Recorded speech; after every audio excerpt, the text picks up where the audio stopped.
4. जंगल से होकर जाने वाली सड़क। कुछ घंटों के बाद सड़क उबड़-खाबड़ हो गई और चलना इतना मुश्किल हो गया कि बिजुका अक्सर पीली ईंटों से टकरा जाता था, जो यहाँ बहुत उबड़-खाबड़ थीं।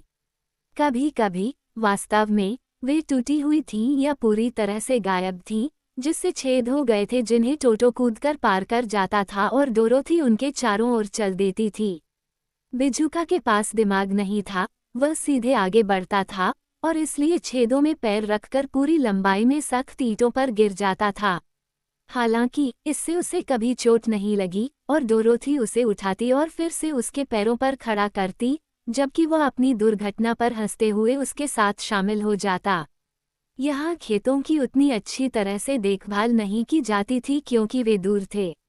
वहाँ कम घर और कम फलदार पेड़ थे और जितना दूर वे जाते थे, देश उतना ही उदास और अकेला होता जाता था। दोपहर को वे सड़क के किनारे एक छोटे से नाले के पास बैठे और डोरोथी ने अपनी टोकरी खोली और कुछ रोटी निकाली। उसने बिजुका को एक टुकड़ा देने की कोशिश की, लेकिन उसने मना कर दिया।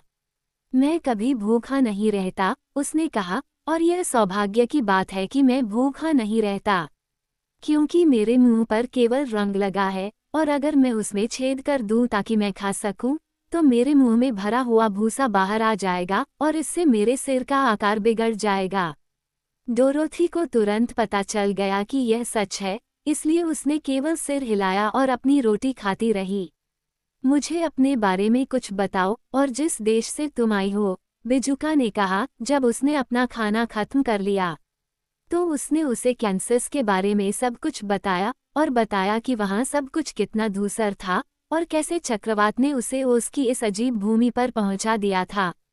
बिजुका ने ध्यान से सुना और कहा, मैं यह नहीं समझ पा रहा हूँ कि आप इस खूबसूरत देश को छोड़कर उस शुष्क, धूसर स्थान पर वापस क्यों जाना चाहते हैं जिसे आप कैंसास कहते हैं। ऐसा इसलिए है क्योंकि तुम्हारे पास दिमाग नहीं है, लड़की ने जवाब दिया। चाहे हमारे घर कितने भी नीरस और धूसर क्यों न हो, हम मांस और खून के लोग किसी भी अन्य देश की तुलना में वहां रहना पसंद करेंगे, चाहे वह कितना भी सुंदर क्यों न हो। घर जैसा कोई स्थान नहीं है। बिजुका ने आह भरी। बेशक मैं इसे समझ नहीं सकता, उन्होंने कहा। अगर आपके सिर में भूसा भरा होता, जैसा कि मेरे सिर में होता, तो आप शायद सभी खूबसूरत जगहों पर रहते और फिर कैंसस में कोई भी व्यक्ति नहीं होता। ये कैंसस के लिए सौभाग्य की बात है कि आपके पास दिमाग है। जब हम आराम कर रहे हों तो क्या आप मुझे कोई कहानी नहीं सुनाएंगे? बच्चे ने पूछा। बिजुका ने उसे तिरस्कार भरी नजरों से देखा और जवाब दिया, मेरा जीवन इतना छोटा रहा है कि मैं वास्तव में कुछ भी नहीं जानता। मैं कल ही बना हूँ। उस समय से पहले दुनिया में क्या हुआ, ये सब मुझे नहीं पता। सौभाग्य से, जब किसान ने मेरा सिर बनाया, तो सबसे पहले उसने मेरे कानों को रंग दिया, ताकि मैं सुन सकूं कि क्या हो रहा है। उसके साथ एक और मंचकिन था, और सबसे पहली बात जो मैंने सुनी वह थी किसान की यह बात। आपको वे कारें कैसी लगी? वे सीधे नहीं हैं, दूसरे ने उत्तर दिया। कोई बात नहीं, किसान ने कहा, वे कारें ही हैं, जो कि काफी ट्रक था। अब मैं आंखें बनाऊंगा, किसान ने कहा। इसलिए उसने मेरी दाहिनी आंख बना दी, और जैसे ही यह बनकर तैयार हुई, मैंने पाया कि मैं उसे और अपने आसपास की हर चीज को बड़ी उत्सुकता से देख रहा हूँ, क्योंकि ये दुनिया की मेरी पहली झलक थी। ये बहुत सुंदर आंख है, मंचकिन ने टिप्पणी की जो किसान को देख रहा था। नीला रंग आंखों के लिए बिल्कुल उपयुक्त रंग है। मुझे लगता है कि मैं दूसरी आंख को भी थोड़ा बड़ा बनाऊंगा, किसान ने कहा, और जब दूसरी आंख बन गई तो मैं पहले से कहीं बेहतर देख सकता था। फिर उसने मेरी नाक और मुंह बनाया, लेकिन मैं बोल नहीं पाया, क्योंकि उस समय मुझे नहीं पता था कि मुंह किस काम का होता है।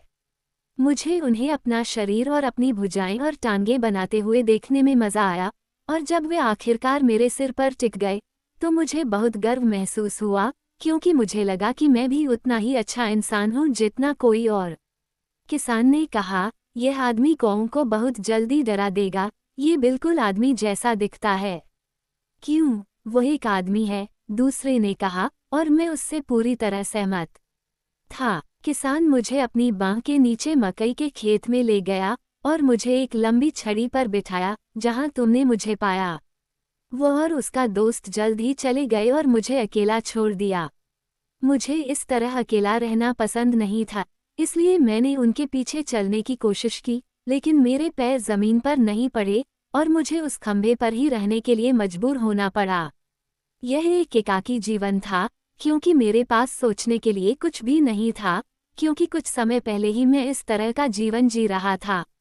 कई कौवे और दूसरे पक्षी मकई के खेत में उड़ गए, लेकिन जैसे ही उन्होंने मुझे देखा, वे फिर से उड़ गए, ये सोचकर कि मैं एक मंचकिन हूँ, और यह मुझे प्रसन्न करता था और मुझे महसूस कराता था कि मैं काफी महत्वपूर्ण व्यक्ति हूँ। थोड़ी देर में एक बूढ़ा कौवा मेरे पास से उड़कर आया, और मुझे ध्यान से देखने के बाद वह मेरे कंधे पर बैठ गया और बोला। मुझे आश्चर्य है कि क्या उस किसान ने मुझे इस तरह बेवकूफ बनाने की सोची थी। कोई भी समझदार कौवा देख सकता था कि तुम सिर्फ भूसे से भरे हुए हो। फिर वह मेरे पैरों पर कूद पड़ा और जितना चाहा उतना मक्का खा गया। दूसरे पक्षी, ये देखकर कि मैंने उसे कोई नुकसान नहीं पहुंचाया है, मक्का खाने के लिए भी आ गए, इसलिए कुछ ही समय में मेरे चारों ओर उनका एक बड़ा झुंड इकट्ठा हो गया। मुझे ये सुनकर दुख हुआ, क्योंकि इससे पता चलता था कि मैं इतना अच्छा बिजुका नहीं था, लेकिन बूढ़े कौवे ने मुझे सांत्वना देते हुए कहा, यदि तुम्हारे सिर में दिमाग होता तो तुम भी उनमें से किसी के समान अच्छे इंसान होते, और उनमें से कुछ से बेहतर इंसान होते। इस दुनिया में दिमाग ही एकमात्र ऐसी चीज है जिसे रखना चाहिए, चाहे कोई कौवा हो या इंसान। कौवे के चले जाने के बाद मैंने इस पर विचार किया और निर्णय लिया कि मैं कुछ दिमाग पाने की पूरी कोशिश करूंगा। सौभाग्य से तुम आ गए और मुझे खूंटे से उतार लिया, और तुमने जो कहा उससे मुझे यकीन है कि जैसे ही हम एमरल्ड सिटी पहुंचेंगे, महानोज मुझे दिमाग दे देंगे। मुझे आशा है कि ऐसा ही होगा, डोरोथी ने गंभीरता से कहा, क्योंकि आप उन्हें पाने के लिए उत्सुक लग रहे हैं। ओह हाँ, मैं चिंतित हूँ, बिजुका ने जवाब दिया। ये जानना कि कोई मूर्ख है, कितना असहज एहसास है। ठीक है, लड़की ने कहा, चलो चलें। और उसने टोकरी बिजुका को थमा दी। अब सड़क के किनारे कोई बाड़ नहीं थी और जमीन उबड़ खाबड़ और बिना जोते हुई थी। शाम के समय वे एक बड़े जंगल में पहुंचे, जहां पेड़ इतने बड़े और एक दूसरे से इतने सटे हुए थे कि उनकी शाखाएं पीली ईंटों की सड़क पर मिल रही थीं। पेड़ों के नीचे लगभग अंधेरा था, क्योंकि शाखाओं ने दिन के उजाले को रोक दिया था, लेकिन यात्री रुके नहीं और जंगल में आगे बढ़ गए। यदि यह सड़क अंदर जाती है, तो इसे बाहर भी आना होगा, बिजुका बोला, और चूंकि एमरल्ड सिटी सड़क के दूसरे छोर पर है, इसलिए हमें जहां भी यह हमें ले जाए, वहां जाना होगा। ये तो कोई भी जान सकता है, डोरोथी ने कहा। जरूर, इसलिए मैं ये जानता हूँ, बिजुका ने कहा। अगर यह समझने के लिए दिमाग की जरूरत होती, तो मुझे ये कभी नहीं कहना चाहिए था। 1 घंटे के बाद रोशनी फीकी पड़ गई और वे खुद को अंधेरे में लड़खड़ाते हुए आगे बढ़ते हुए पाते हैं। डोरोथी बिल्कुल नहीं देख सकती थी, लेकिन टोटो देख सकता था, क्योंकि कुछ कुत्ते अंधेरे में बहुत अच्छी तरह से देख सकते हैं, और बिजुका ने कहा कि वह दिन में भी उतना ही देख सकता है। इसलिए उसने उसका हाथ पकड़ लिया और किसी तरह आगे बढ़ गई। यदि आपको कोई घर या कोई स्थान दिखे जहां हम रात बिता सके, उसने कहा, तो मुझे अवश्य बताएं, क्योंकि अंधेरे में चलना बहुत असुविधाजनक है। कुछ ही देर बाद बिजुका रुक गया। मुझे हमारे दाहिनी ओर एक छोटी सी झोपड़ी दिख रही है, उसने कहा, जो लकड़ियों और शाखाओं से बनी है। क्या हम वहां चलें? हाँ, सचमुच, बच्चे ने उत्तर दिया। मैं पूरी तरह थक गया हूँ। इसलिए बिजुका उसे पेड़ों के बीच से ले गया जब तक वे झोपड़ी तक नहीं पहुंच गए, और डोरोथी अंदर गई और एक कोने में सूखे पत्तों का बिस्तर पाया। वह तुरंत लेट गई और टोटो के साथ जल्दी ही गहरी नींद में सो गई। बिजुका, जो कभी थका नहीं था, दूसरे कोने में खड़ा हो गया और सुबह होने तक धैर्यपूर्वक इंतजार करता रहा।